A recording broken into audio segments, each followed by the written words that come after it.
गोटे पटे अधिक अशांत होबार लगी मध्यप्राच्य आक्रमण प्रति आक्रमण जारी रही इज्राएल और ईरान भितर तार भितर बड़ बयान रखिंट इज्राएल प्रधानमंत्री बेंजामिन नेतान्याहू कहते ईरान सर्वोच्च नेता आयतोला अली खामेनेई को हत्या पर युद्ध शेष हो पूर्वर खेमेनेई को हत्या करने को योजना करथिला इज्राएल एथिपाई प्लान प्रस्तुत हो सारी किंतु अमेरिका यह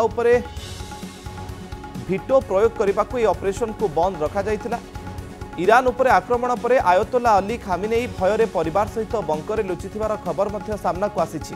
एबे खोद इज्राएल प्रधानमंत्री एभली बयान पर यह आशंका अधिक घनीभूत होइछि। सेपटे ईरान उपर हेउथिबा आक्रमण को ऑपरेशन राइजिंग लायन नाम देइछन्ति नेतान्याहू। ईरान परमाणु कार्यक्रम को विफल करने एवं इज्राएल सुरक्षा को निश्चित करने आवश्यक थिला बोली से कहिसन्ति। इज्राएली सामरिक बाहिनी कहिछि जे सेमाने ईरान नाटानज परमाणु समृद्धिकरण केन्द्र समेत 80 रु अधिक स्थान को टार्गेट करिसेंति। या सहित Iran Islamic revolutionary guard corpus शीर्ष कमांडर हुसैन सलामी मोहम्मद बाघेरी एवं अन्य जड़े सामरिक अधिकारी गोलाम अली राशिद समेत 9 जन परमाणु वैज्ञानिकों मृत्यु होइछि। सेपटे ईरान स्वास्थ्य मंत्रालय मुखपात्र हुसैन केरमानपुर कहिसन्ति जे शुक्रवार ठारू आक्रमण में 224 जनकर मृत्यु होइछि जो 90% नागरिक थिले। एहा मध्यरे 20 रु अधिक शिशु रहिथिबा दाबी करा जाउछि।